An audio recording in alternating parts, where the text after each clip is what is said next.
Sometimes you hit a rut.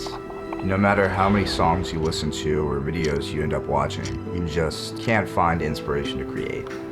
It's in these moments that it is important to try and make something, anything, because even if it's not planned out, even if it's not perfect, you'll still learn something